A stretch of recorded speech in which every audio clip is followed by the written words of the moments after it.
Hello and welcome to Audionautic Deep Space Network, episode 58. This is our weekly music production, technology, and marketing podcast. And today we've got a special guest for a listening party of a very cool new album coming out Friday on Audionautic Records. With us today is Frequency Control Center. How you doing, man? Yeah, good. Hi, everyone. Yeah, good. Nice to be back. Yeah, we're happy to have you back. You ready to listen to some of those great tunes and share some insight on it? Yeah, definitely. Let's do it. Yeah, cool. All right. Well, also with us today is Eon Lake. What's up? Hey, babe. I'm all right. How's it going? I'm good, man. What's up? What you been up to? What have I been up to? I've been messing around with the SB404, using it to augment some live performance, using it as a sound card, essentially, so that I don't have to have a separate sound card on stage, and nice. I can angle things a bit if the mood takes me. So now, are you routing the audio back and forth, like sending audio into the SP and then back out into Ableton? At the moment, I'm just using it as an output effects and to provide 1/4-inch jacks. But I might do some other stuff with it as well, and I may use it as to give me an input into the laptop as well, so I can use if I can find a small enough synth to take with me. Maybe I'll have one as well. But we'll see. Everything's got to justify its place, you know. It's got to justify its position on the table. But yeah, that's it really. Just messing around with that and updating the old MPC Live and fiddling around with that. Be careful with those updates. I've heard they can brick sometimes. Well, I found myself going back to the SP anyways. There you go. Yeah, so it's all good. If it happens, it happens, right? Yeah, I'm not as worried as I would usually be if that were my only sampler, but it's not. So yeah. All right. Well, also with us today is my Audionautic co-pilot, Curtis. How are you? I'm good, mate. I'm a little bit sniffly, but I'm good. All cracking up here. It's been I've mainly been taking it chill. I've not had the energy to actually do anything, so I've just been absorbing all the music that I possibly can. FCC. I've been listening a lot to Annals of Traces since we put up the pre-order, and we're gonna have some fun with that later today. Spectre has a new album out. He put a new album out over Easter. I've been listening to that. Nice. Willebrandt Scott was here again. Another beautiful album. Yeah, it's been very much a couple of days of just absorbing and learning. It's been great. That's the way to do it, man. That is the way to do it. It is, yeah, very much so. So yeah, that's me. Kicking along as always. What about you, mate? What you been up to? Just trying to finish all those commissions in time. It was like we need it all today. So not today, but like, yesterday. And so I was scrambling to get it done. But I had it all planned and tracked out. Everything's good. And then just figuring out, I think the next live stream I'm doing is going to be ambient loops on the SP, which is not something I normally do. So that's going to be an interesting one. I put a vote up and it seems like the vote is swaying towards ambient loops. I was like, go for the synthwave on the circuit. That's easier. But no, everyone's going for the tape loops. So that's the way it's going to go. But it'll be interesting. I want to kind of do like that Brian Eno where you do different measures and then see how they kind of react to each other as it goes on and on. So we'll see. I was talking to Willebrandt earlier, and he was talking about fusing ambient with different genres, right? So basically, like in the same way that now lo-fi, anything with a dusty beat is considered lo-fi, and you can have lo-fi anything. Like having taken ambient and then mixing it with, I think he was talking about ambient country. And like, imagine, I want to know. No. I don't know if I want to know that. I think keep ambient nice and far away from that, please. I'd be really interested. What could be the most, the opposite of ambient, like the ambient pairing that would be the most balmy. I'd like to know. We've got a lot of people in the chat today. The American. Actually, it looks like surveys got you.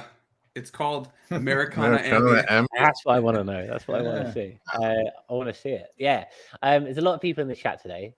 David, Survey Challenge, Jay Bell, Bendu, Lots of people. Ambient country. I want to see it. I want to know if you could fuse ambient with something, what would it be? Because I want to make it. That'd be amazing. Are we I back thought on this was- electronic death metal from last Yeah, week? I was gonna say Yeah, that the opposite of ambient is probably like those blast doom metal music from like the what was it? Oh, I can't, but like Napalm Death or whatever. Yeah, grindcore. That's it. Yeah, with like just like Gabba. I thought this was interesting too. We got David's emoji worked, but still J Bell's is not. that's interesting. I don't know what's going on there, but I kind of almost prefer the text version just because it's like. Sorry, I've just read J Bell's comment. It sound like yeehaw, Nice. long delay. Yeah, Valhalla Supermassive on it, just delay it to Kingdom Come. Very nice, yeah. We'd like to know what you've been up to. David's been mixing down tracks, so I'm curious to see what that would come through. That'd be really nice to see. Yeah, I should add, what's everybody been up to this week? Let us know if any gear, plugins, music has caught your eye. Curtis has got a couple of albums on his mind, so let us know in the chat what you've been up to, what you've been listening to, anything like that. I saw that Poly End, we're not covering it today, so I want to mention it because they just announced it. Poly End announced a mini tracker. Ooh. It's their tracker, but like super tiny, and they're like, take it anywhere on the go and stuff. It looks pretty cool. So I do want to talk about it, but I was like trying to read it it's 11:12 here, and I was trying to read it at 10:38 and was like, this is not enough time. So we'll hold off. But those trackers are pretty cool. Very much so. We'll have to have a look. We do have some gear news today, but not before we come for. It's a very special episode today. We are doing a listening party for FCC. I mean, it's out on pre-order now on Audionaut Records. But FCC, do you want to take the reins? Tell us about Analogs and Traces before we get into it. Wow. On the spot straight away. Yeah, I was gonna say not to put you on the spot, but if there's anything you want to say about it, feel free. Now's the time. God, it's funny. It's been a long time in the works, I suppose, like towards the end of lockdowns and that kind of thing. So it spans quite a long time. So there's a quite a mixture of tracks on there, but it's funny. It feels nice to get it out in the open a bit now, but talking about it feels kind of strange because I've moved on and I'm doing other things and going in different directions. But yeah, maybe we should just listen. Yeah, I think so. Before we do that, Bendu said, trying to remember the name. I've heard some ambient with pedal steel guitar. There's that Daniel. It starts with an L, I think. I think he did some stuff with Brian Eno that has like a lap steel in Lenoir. it. Yeah, that's it. Is that who Daniel. you're thinking of, Bendu? Yeah. Yeah, and Survey Channel said it as well. Yeah, I could not remember the last name. So teamwork, guys. It makes the dream work, I guess. But yeah, let's check out the first song. Curtis, or actually FCC, do you want to give a little intro about what's the first song we're listening to? Yes, I think it's Harmonic Polynomial, which is not easy to say. Actually, none of the titles are very easy to say. But yeah, this is one of the newer tracks on the album. And it's kind of, I know, it's fairly chilled, but it's got quite a nice little bass hook in it. So yeah, hopefully everybody will get on the groove with that. Yeah, for sure. Curtis, you good with the stream? Ready to go. It's queued up there. You just need to. All right. Let's do it. Let's do it. There we go. I'm not hearing anything. You guys hearing anything? Give it a sec. It has a little bit of an intro. Oh, okay. Yeah, there we go. Yeah.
Maybe Jay, sorry to hear you're unwell. No, don't worry about that.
lush, isn't it?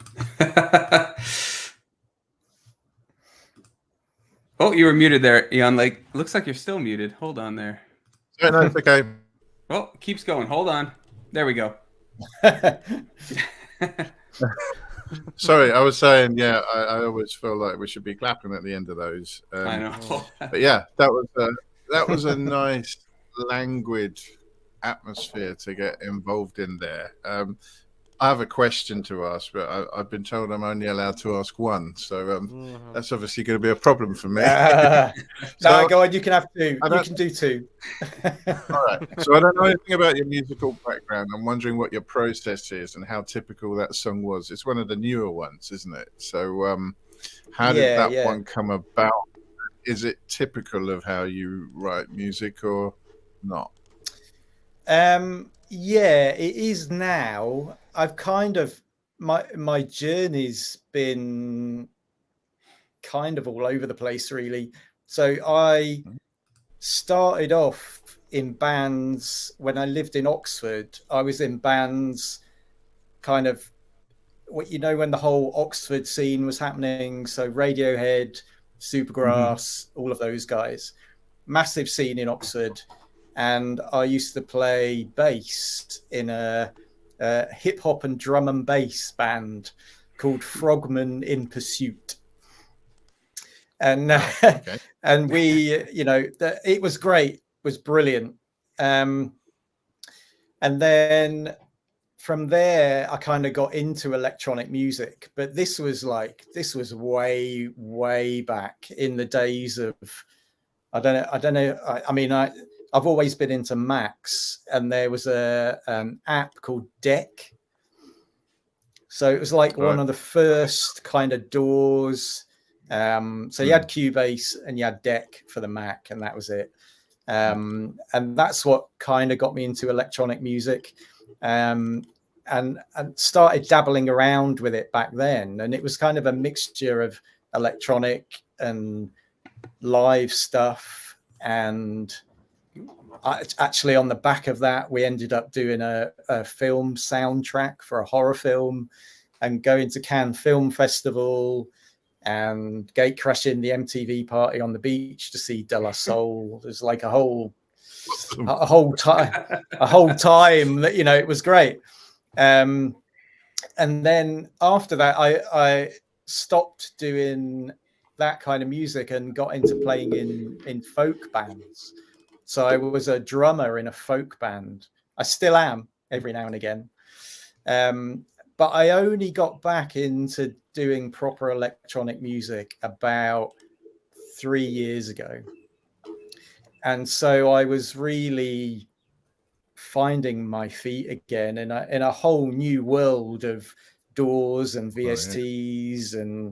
And so my journey in the last 3 years of doing this kind of stuff has just been about learning and experimenting and finding out what new stuff's out there and what I can do, and if I could still make music, and could I do what I kind of envisaged in my head. And so, that track is kind of a progression from the earlier stuff where I really didn't know what I was doing, but I knew what kind of sound I wanted to make.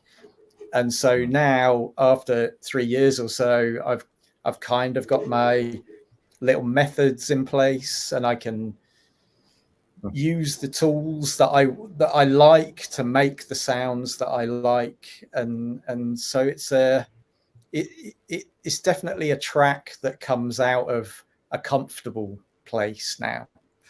Whereas the earlier tracks were just all over the shop and didn't really know what I was doing. It sounds like it knows what it wants to be. So you've already got an idea of what you're creating.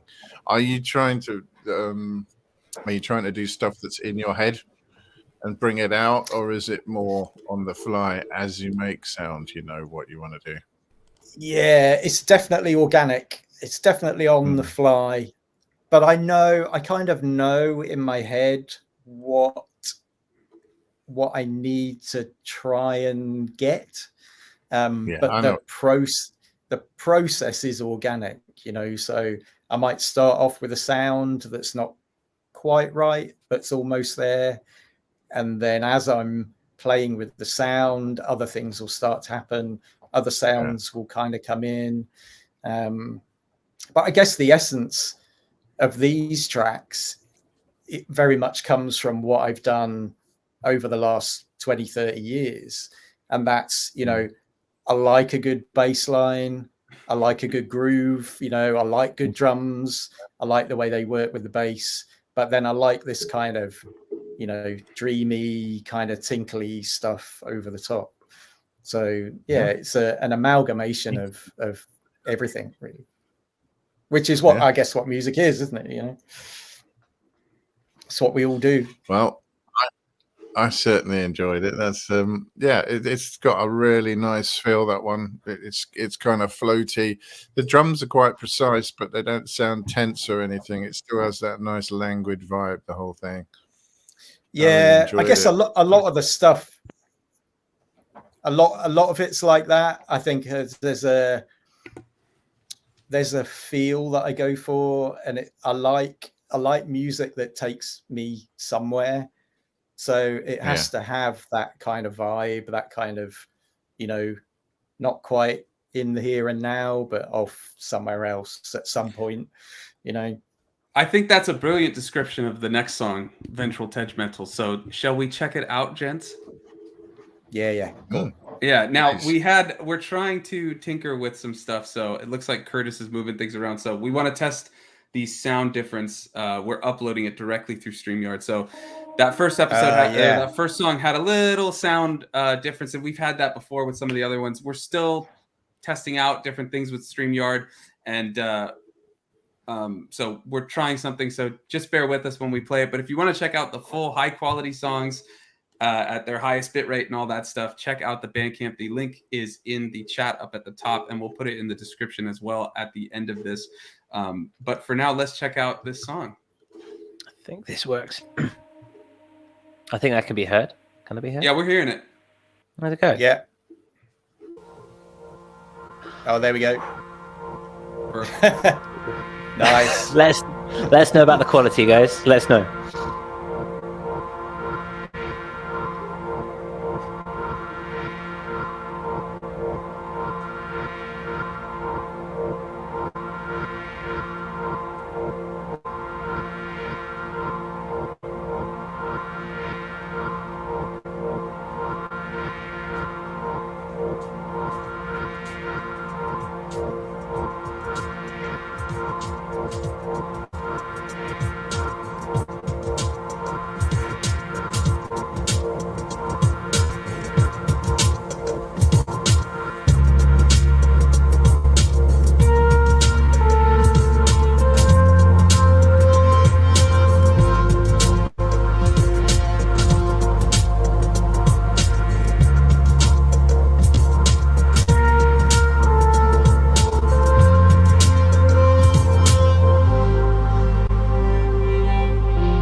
lush that was just incredible. I love that song, FCC. And again, as we mentioned, the audio is a little bit choppy. That's something to do with the way we're streaming. It's just the nature of live streaming. I think there's some internet latency or something like that.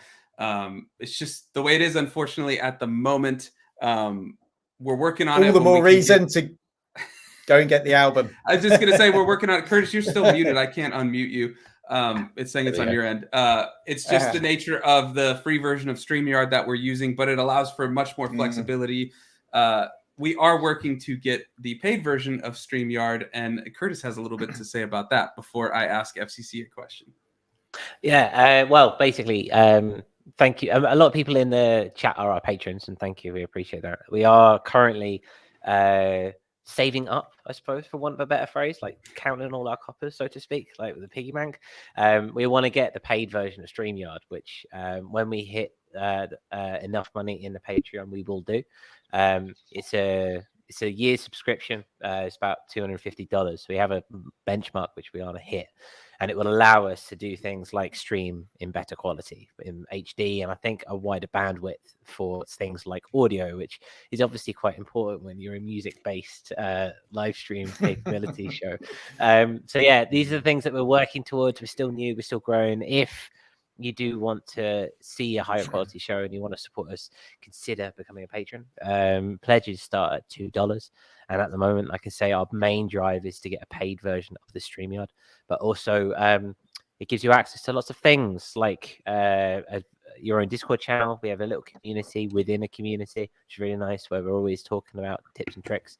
And our Hangouts, which is actually our next Patreon Hangout is on Sunday, where we just nerd out. It is just talking about nerdy stuff which no one else understands. It's awesome. So yeah, if you want to support, be lovely to see you there.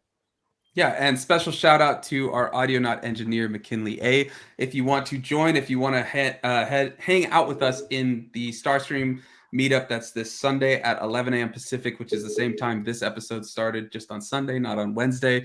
We'd love to see you over there, and you can go to patreon.com/audionautic if you'd like to check it out. But yeah, FCC, you were going to say something. What were you going to say? Can't remember. Something about. Okay, well, that's all right. I was going to say, in the interim, at least you can enjoy what sounds like an SP404 DJ effect version of the album through the stream. But, you know, It is what it is. If you want to check out, like I said, the full high-quality audio, the songs deserve it, head to the Bandcamp link. It's in our description, and Curtis can post it in the chat. I do have a question, though, about it's ventral tegmental, right? That's not the question. That's the precursor. Yeah. Another song title that's not easy to say. That's all right. That's all right. That's the way to do it.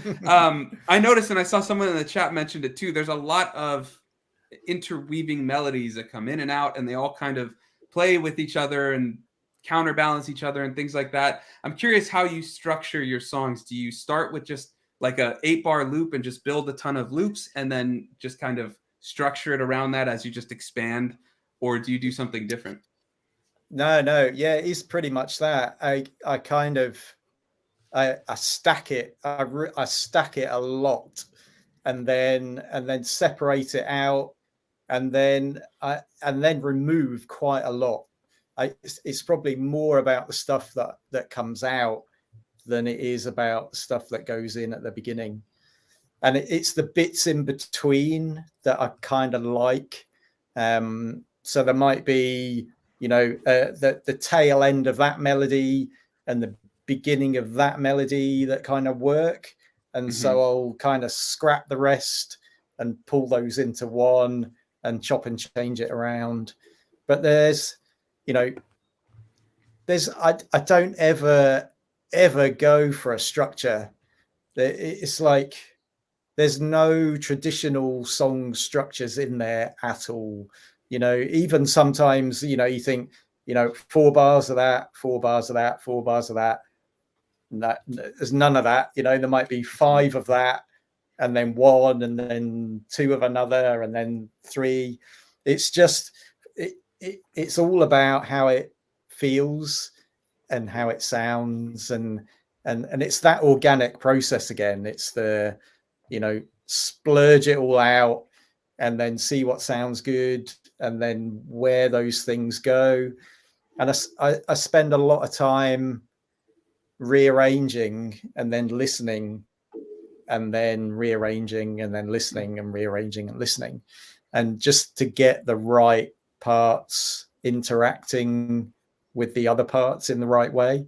So there is a lot of interplay going on, but you know, it's making all of those bits work to create that flow. Yeah, it works really well. I think we should just check out the next song because it's another one that does the same thing. Shall we listen to Haptic Drift? Yeah, let's do it. Cool. All right.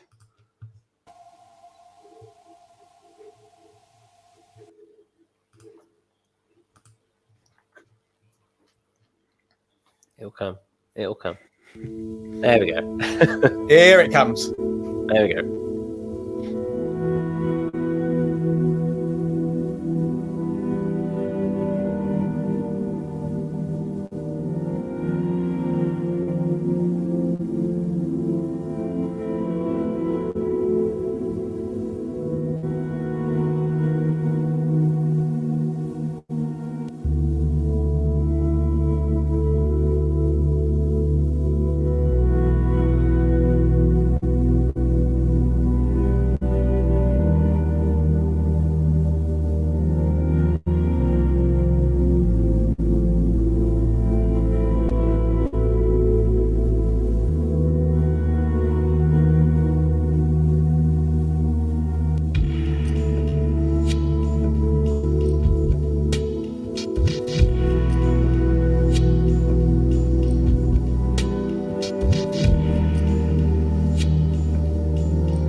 Josh, I believe you're still muted. Yeah, hold on. There you go. Oh, good. But Haptic Drift is still playing. There we go. That's what we got. It's wonderful, that one. It's Thank you. It's the word that keeps going, spooky. It's got a spooky vibe to it in the best of ways. Yeah, and I love that. David put it really well. That drifting melody. That Wait, through. Mm, There you go. That's the one. Yeah, there it that's is. the I one. got you. Yeah. It seems to me, FCC, that I mean, this whole album is quite succinct in terms of sound and in terms of like it's all they're all feel like they're all made in the same room within the same space, so to speak. Mm. When you're writing, are you focusing on just one project? And I mean, like, this is your mindset day in and day out? Because I know that you do your listening and you listen to your tracks of it when you go to sleep and that kind of thing. Is it a case Yeah. of you've been working on analogs or traces, and then you're working on one track at a time? Is it you're kind of like fiddling with different tracks all the time? How does this album come to be in that way? That's an interesting question. I think more now I'm trying to work to a purpose, whereas I think this album, I don't know, it never started off as an album. It's more a collection of tracks over time. Mm-hmm. And it's, yeah, it's funny. That's a really good question. It's kind of like there's a progression, I think, in everything that happens. The next track is always better or different in some way. And I'm working on a EP at the moment, which I'm trying to stick to a bit of a theme. I've narrowed the box. I've taken away things just to make me work within some parameters, because a lot of that album was just, just do it. I like making music. I'm just going to do it. I'm going to make what I like. I'm going to get rid of all the crap that I don't, and hopefully what I'm left up with is a collection of nice stuff. And actually, it's more by accident than by design that those tracks have kind of worked in that way. Because I still feel like I'm learning and experimenting and finding my way and my style and my sound, and I'm getting there. I think now, after listening back to this album, I feel like I'm getting to the point where I want to be, where there's a continuity and a sound and a vibe, and it feels good to get to that point. I feel less lost and kind of bewildered by all of the technology in front of me. Well, that's good to know. It's good to hear. I mean, there's a distinct. I mean, we're all lifelong learners in that regard. That cliche. So it's interesting to see you how never these stop. come together. You never stop, no. So it's interesting to hear how this comes to, and those happy accidents are what makes things so special, I think. Let's take a listen to our last one, shall we? Let's take a listen to our last one. We have one more to go, which is the title track, which is already playing. Let's go for it. Slick. I got you covered.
Well, there we go. That was the lush title track, Analogs of Traces. Now, with a name like Analogs of Traces and that tape recorder behind you, or reel to reel, I know there's some analog to it, but I also know you like to use Reason. So what's your way of merging the organic with the DAW, or, virtual analog, shall we say? Yeah, so there is a bit of the reel to reel in there, but I quite like, I like that warmth, like a lot of the sounds and the vibe has that kind of analog warmth to it. And I use a lot of plugins just to kind of bring things down and level things out a bit, kind of mist it, merge it, just to get that kind of feel to it. And you could, I've tried running everything through the reel to reel, that side, and you do get a lovely sound, but it takes a lot of wires and mixers to get everything in and background. Yeah. And it's just when I use a lot of layers in Reason, and to route everything in and out and back again, it's a pain. It's a real pain. So I normally use one track that is the tape loop that's going round through the reel to reel, that side again. And then the other tracks are just, my instruments with the right kind of sound and the right plugins. I think there are lots of plugins out there that will give you that lo-fi vibe. Some of them work, some of them are just a lot. What's your favorite? I don't know if I should say that. It might be giving away my secret trick. What's your second favorite? My second favorite, I do like Echo Boy. Nice. Yeah, that's a good one for sure. That's good. Yeah. I mean, you can do, when you play around with that, you can do some really, really nice stuff. And I've just got a Space Echo clone from Cherry Audio, which I'm experimenting with, which sounds very good. Very good. All right. Well, that's very cool. Was that on that track you put on the Discord last week? Yes, it was. Yeah. That was properly. But that track, analogs, I use so the old Copycat tape loops. There's a VST version of one of them, and you can get some interesting stuff out of that. Really, really, really good stuff, and that's used on that track. But that track was a bit of an experiment. Interesting. The best ones are, aren't they? I mean, it worked quite well. And if you want to hear the rest, like I said, here's the link. I'm putting it up on the screen. It's in the chat. It's in the description. If it's not at the moment, it will be at the end of this. For anyone listening on podcasts, Apple Podcasts, Spotify, anything like that, the link is in the description, but it's also just Audionautic, I believe audionauticrecords.bandcamp.com, but also frequencycontrolcenter.bandcamp.com. Either will take you to this awesome album. So check it out and let us know what you think. Yeah, fully out on Friday. Pre-ordered up now. It's a great set of tunes, Frequency Control Center. It's wonderful to put it out. So we look forward to giving it its full birth. I mean, this isn't the end. We've got stuff to do after Friday and stuff like that. So it's cool, man. It's really cool. Congratulations. No, good. Thank you. It's nice. I'm glad you like it. It's good. Cool. And just really quick before we... Oh, go ahead, Ian. Absolutely. You're cutting out there. Say again. Sounds correct. That it does indeed. Yeah, that it does indeed. And before we move on to some gear, Big Cloudy just mentioned about... Yeah, carry on. I have to talk about this. Big Cloudy says Echo Boy and Filter Freak are great. Yeah, they make some incredible plugins. And Echo Boy, I love that it's got that saturation on it, so you can get just the echo, but also all that nice grit and things like that. I actually haven't used much of Filter Freak. I've been using that MS-20 filter from Arturia, of late. But yeah, yeah, that's really good as well. The MS-20. yeah, that Yeah. grit it adds is really nice. Mm. But Curtis, what have Yeah. we got in the world of gear this week?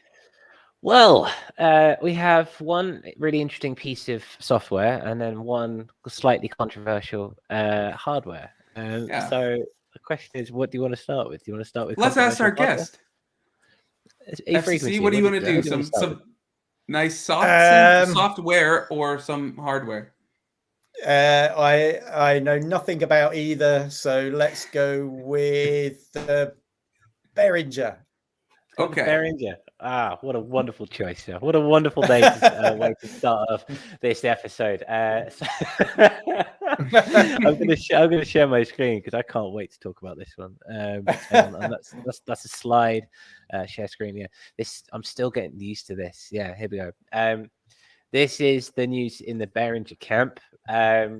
There's another knockoff.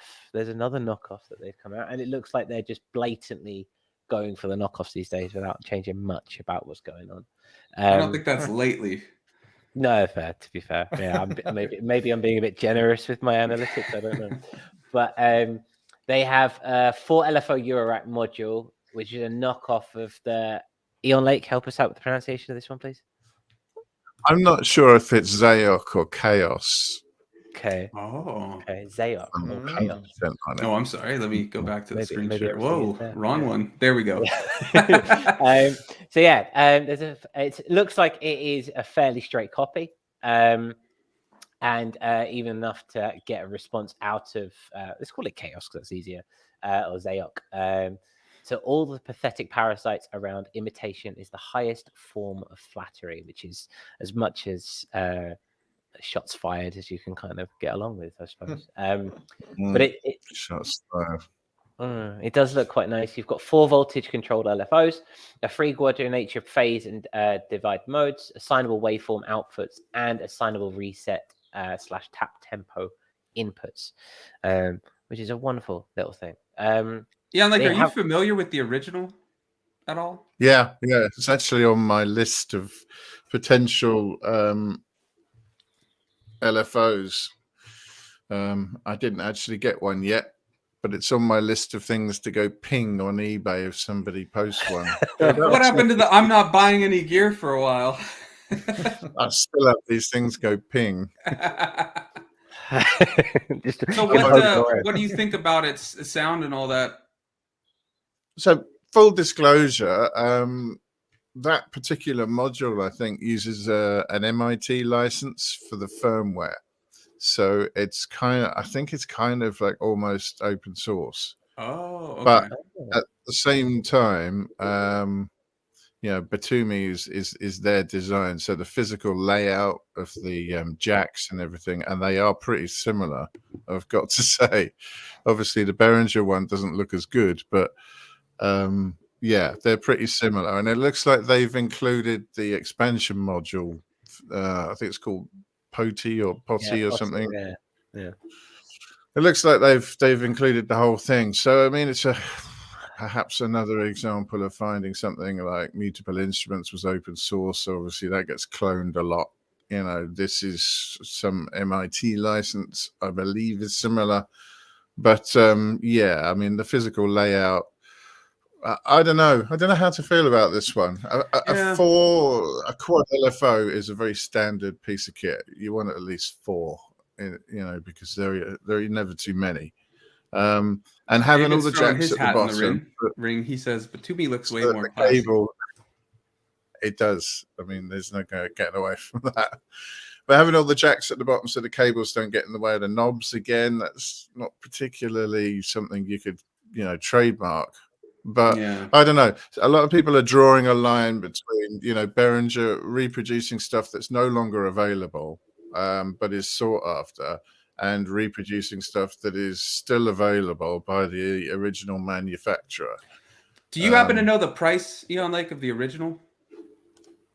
It's $250 to $270, something like that, maybe $280 tops. Because as of now, Behringer they have not revealed how much it's going to cost, nor when it'll be available. So it would be interesting to see if it's like an undercut, because that's typically like the way a lot of these Behringer things have been working. Is they're very affordable. But that already sounds, I mean, well, I don't know modular, but that's a decent price. Maybe it's expensive for what it does. You could answer that, Jan Lake, but I'll be curious to see like whether they have a much lower price or something like that.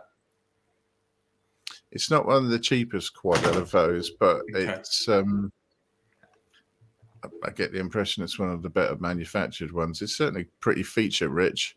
Yeah. But yeah, I mean, I suppose it's all about price. And also, is it vaporware? I don't know. Are they just floating this to see what the reaction's like and see if there is enough demand? Yeah, no price, no availability.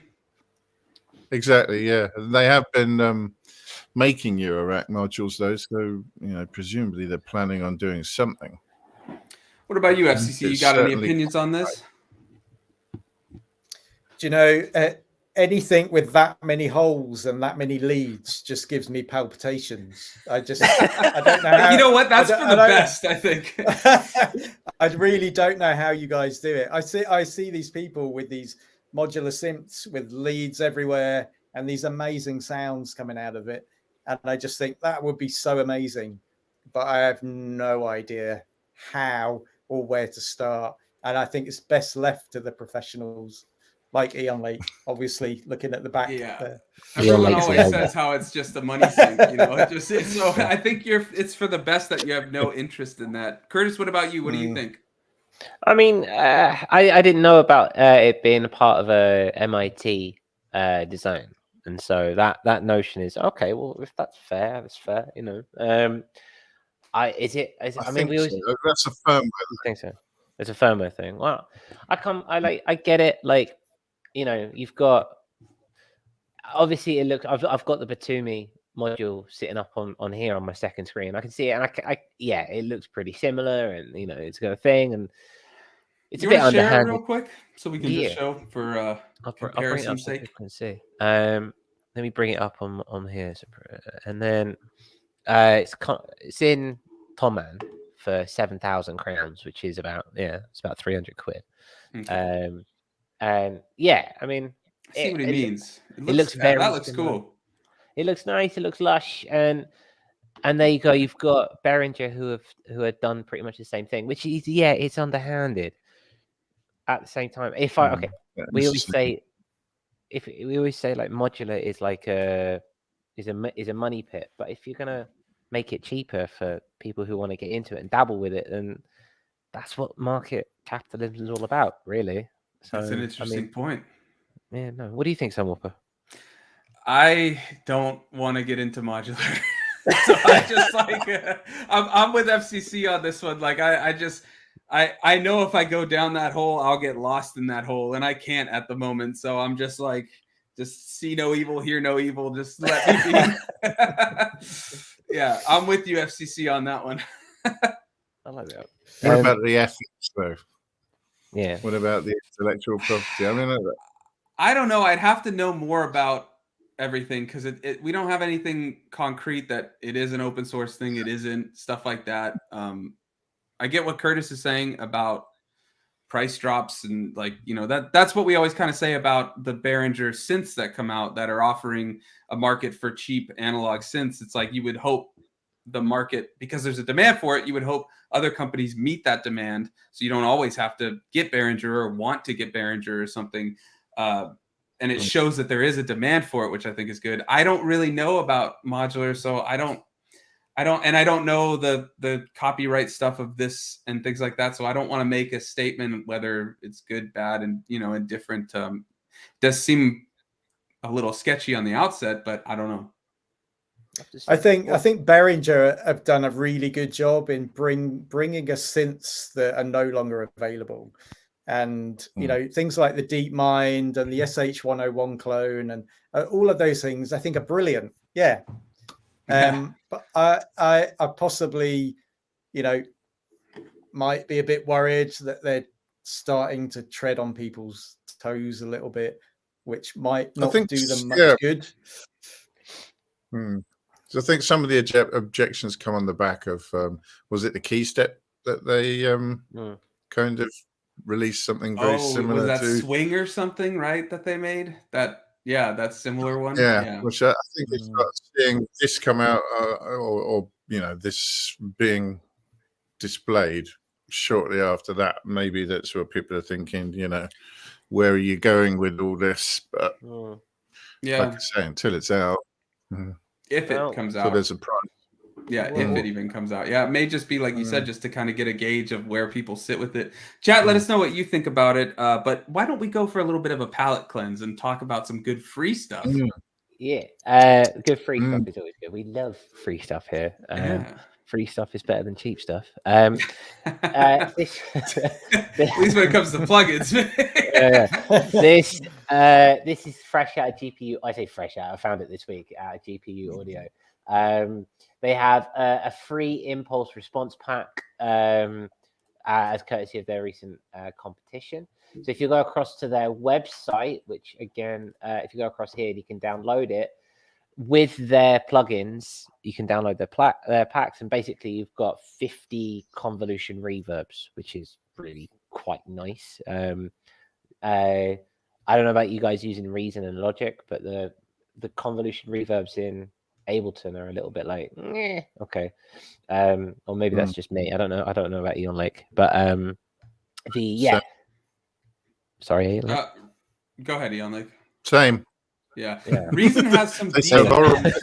Reason has some decent ones, at least that I've used in their RV. It's the purple reverb. I can't remember the number, but they have an RV reverb that you can do impulse responses, and they have some of their own. And then Logic has a reverb called Space Designer, and you can put any impulse response in there. And when I was doing much more distorted guitar stuff, I had some amp impulse responses, and I would put those as the reverb for Space Designer, and it would act like I'd have guitar rig with no cabinet, and then that would go into Space Designer with the cabinet. And so when I saw this, I thought it was really cool that there's it's 35 or 50 free impulse responses. It was from a contest. It sounds like people made them and then they released them. But impulse responses are a game changer, at least I found, when you put them after like a synth, or if you have drums and you want to capture a room sound, like MIDI drums, and you want to make it sound more real or something like that. Those impulse responses really give some unique flavors to sounds. It's really cool to put it on and use it as an amp cabinet. It's some crazy stuff. Yeah. So yeah, free stuff's always good. I'm going to put the link in the description because we could all do with more free stuff. Yeah, now you said you were signing up for it and it was a little complicated. It sounds like you have to sign up or sign in for their website, sign up for their website, and then it should be a free download. But I wasn't able to do it. I just saw free impulse responses and got excited, just wanted to share it.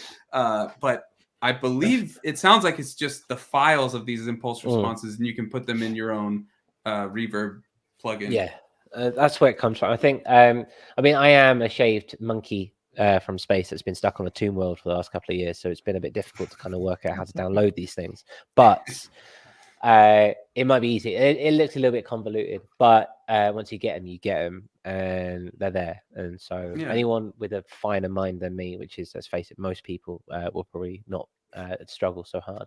But they're there, impulse responses. They sound nice from samples on the website. So let's do it. Get it done. Free stuff, everyone. Take it all. Take everything. Yeah. Really quick before I get FCC and Eon Lake's take on this, couple bits about the Behringer. Bendu says it's disheartening that Behringer is copying smaller companies now. Is it Zayoc? Chaos? What did we agree upon it? However it's pronounced. I'm sorry. I'm butchering it. Yeah, they are like just one or two people. That is quite a bummer to hear. Yeah, I didn't know that. That is disheartening, as you said, Bendu, for sure. And then Survey Channel says, all my synths are Behringer. Hopefully no one judges me. No judgment here, man. I got a Behringer. They cornered this market on like cheap analog remakes of those synths and stuff, at least to my knowledge. So no judgment, man. It's my hope that these other companies rise up and start meeting that. Bendu also says everyone buys the chips from Behringer now, so it's kind of a moot point on some level. I would never judge Matt. Didn't know that, Bendu. That's interesting. And it sounds like Eon Lake, who is standing right here before us, says he has 3. Well, there you go. Yeah. FCC, what do you think about these impulse responses? You gonna give them you gonna grab them? Yeah, it's not something I've really played around with, so might be interesting to give them a try, actually. Yeah. Definitely. Yeah. What about you, Ian? Like, you thinking about it? Or do you use impulse response?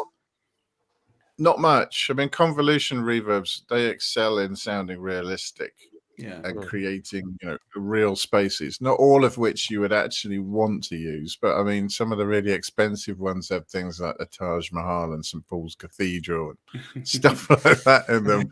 I'd love to play with that stuff.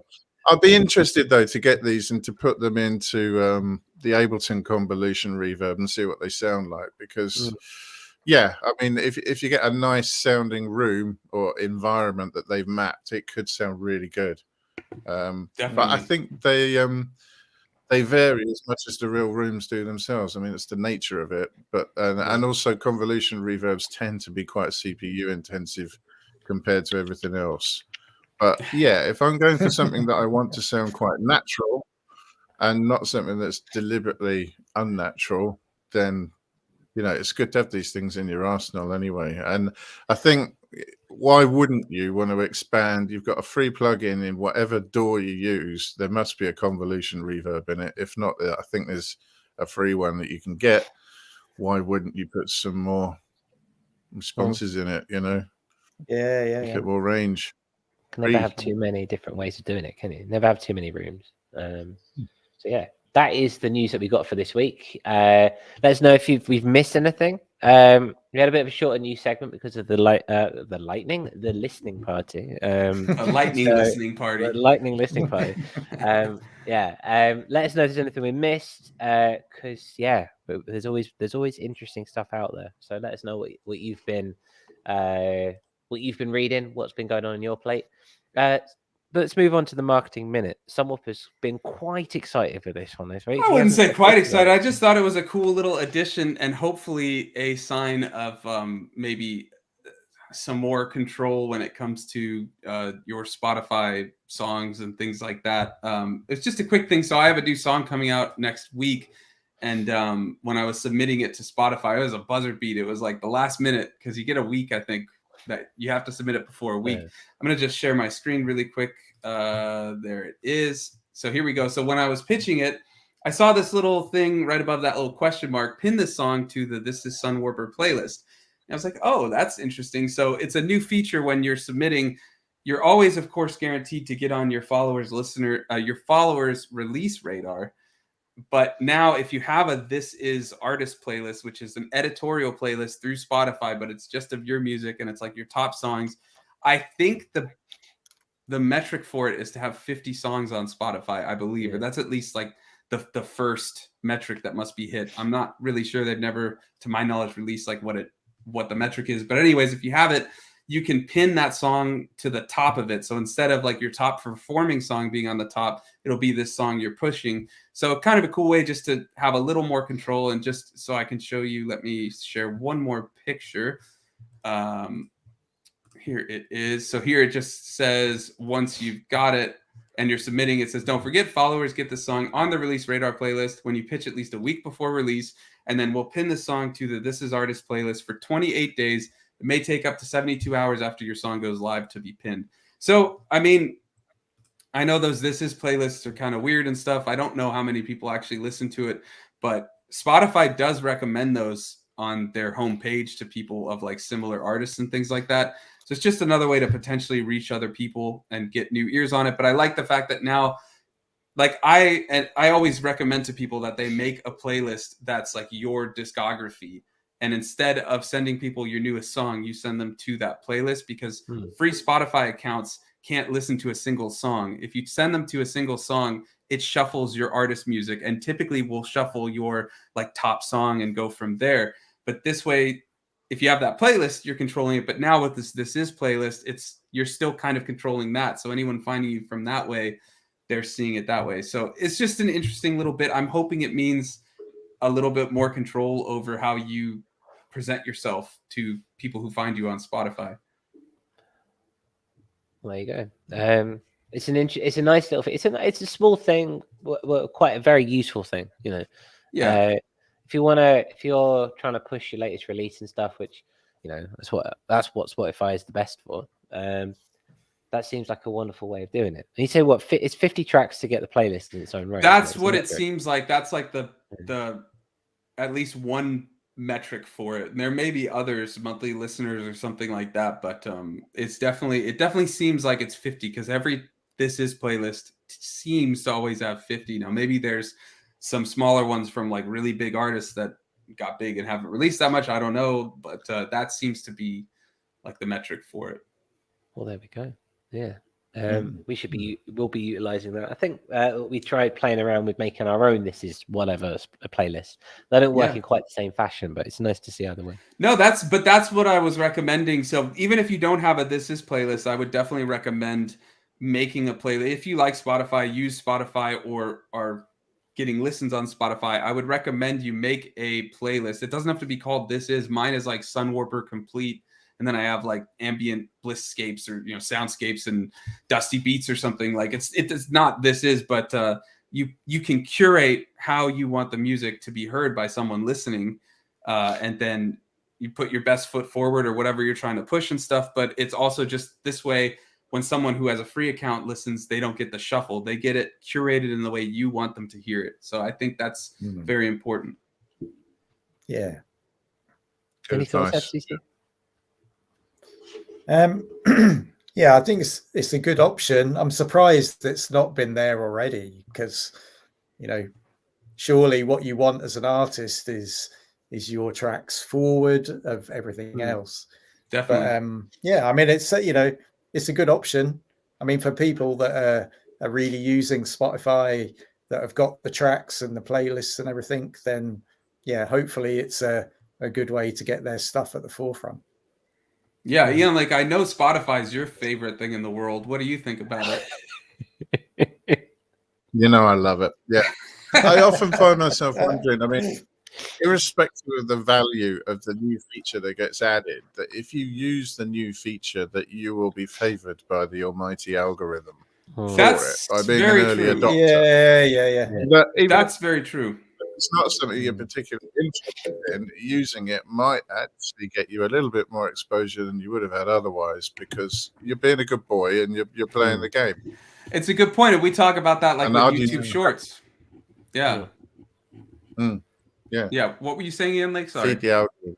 Yeah. Feed the algorithm. Feed the algorithm. The ever hungry. It's like that plant in Little Shop of Horrors. Feed me, Seymour. Feed me, Seymour. Exactly. Yeah. But yeah, that's a good point. Play the game. Even just, I mean, this is a pretty simple playing the game aspect. Like you just click a little button. It's not, if you're using Spotify, if you have hard. That, just it's not hard. It's not, if you're already using Spotify, you must be fine with being on Spotify or whatever, in that way. So yeah, it's just one little checkbox and you're good to go. So yeah. Right. Yeah. It's cool. They are slowly becoming more of a social media, slowly more of a outlet where you'll stay on the platform and that's all you do. You will be on Spotify forever. That's at least what they're trying to get to. So that's so dystopian. Listen to music on here forever. It's exactly what's happening. And look at these pretty canvases. Yeah, exactly. Don't do anything. Just look and listen. It's all. Yeah. It's gonna be like that. So yeah. And then you'll see that we'll see Bandcamp do exactly the same thing, and hopefully they'll be a little bit more nice about it. We'll see. At least Bandcamp adds user-owned playlists now. That was a cool new feature. That is fair. That is fair. So yeah. We did have a round robin, but I do believe that is all the time that we have got for this week because we are at 9:20 my time, which is we usually go for about an hour and 20, so it's fair. Yeah, but I'll tell you what, we won't do it, but we'll just mention, what if we just say what it's going to be for next week so we can get some comments in the Discord and we can all talk about it and share some differing opinions once we do go. You cool with that, Curtis?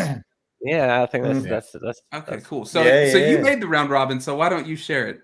I say made the round robin this week. I nicked it from Reddit. Way to go. Yeah, it's the way forward. What is it that Zayoc said or Chaos said? Imitation's the best form of flattery. It's an interesting one because it is one that believe we've spoken about it in general before. We talked about mixing before, but also it's quite a nice universal entry level question, which a lot of people, a lot of our new subscribers on YouTube are new producers, from what I can tell, who have been doing the game. They're quite new to the game. So hi, very welcome and nice to have you here. Hello. Hello. So mixing. Now, the idea of mixing in headphones or mixing in speakers, pros, cons, fors, against, which is better, that kind of thing, A or B. So yeah, we'll have a little bit of a discussion next week. How are you doing your mixing? How are you doing your, are you mixing in headphones? Are you mixing in your speakers? Is your room treated? Is it not treated? All these big questions are something fundamental in the process of finding your sound. So we're going to have a discussion about that next week. Yeah, so we'll be talking about that next week, and I'll put that question in the Discord. If anybody wants us to read their take on it, just put it in the Discord during the week before next Wednesday, this coming Wednesday, and we'll read it. And then I will also, for those listening on Apple Podcasts and Spotify, I'll make that the question of the week. And so just answer it over there, and we can read it off. I believe you can answer it either oh my God, I can't speak today. You can answer it anonymously or with your name. It doesn't matter. But yeah, we'll read it out. And with that in mind, we are on Apple Podcasts and Spotify. So if you listen to podcasts over there, it would mean a ton if you'd head over, follow it, give it a rating if you listen to it on there. And then if you found any value in this episode, if you dug FCC's music, hit that like button. It helps a ton. We really appreciate it. But of course, just hanging out is more than enough. So fellas, do you have anything else you want to add? That's just silence. No. Curtis. No. Yeah, not from me. I just wanted to reiterate, come join in the Discord. There's always something interesting going on in the Discord, bits and bobs, and it's growing. And yeah, we really like to hear from you and see what you guys have been up to. And yeah, it'd be lovely to see you there. That's what I have to say at the end of the episode. And just really quickly, Bendu elaborated on those chip things because I thought this was really interesting. So I just want to say, he says all your boutique guitar pedals are full of Behringer ICs. The Korg 2600 has the same chips as the B2600.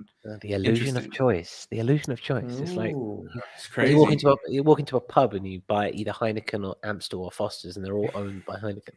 Oh man, yeah. Everyone's in everybody else's pockets. Exactly. Yeah. Leon, like anything you want to add? I was just wondering if there's artisan solder in some of these things. Same components, but some wizened old craftsman sticking them in. I don't know. No, I'm done. Thanks to the guys in the chat. Yeah, we really appreciate everybody in the chat, and thank you. Yeah, thanks for hanging out, listening to FCC's album. The album is again in the chat. It will be in the description on all listening platforms. And we really appreciate you hanging out. And then now we've got an outro. So I'm going to switch over to that. And thanks for hanging out. And like I said, if you got any value, hit that like button. It helps a ton. And with that, we'll see you next week. See you in the Discord and have a good week. Ciao. Bye. Bye.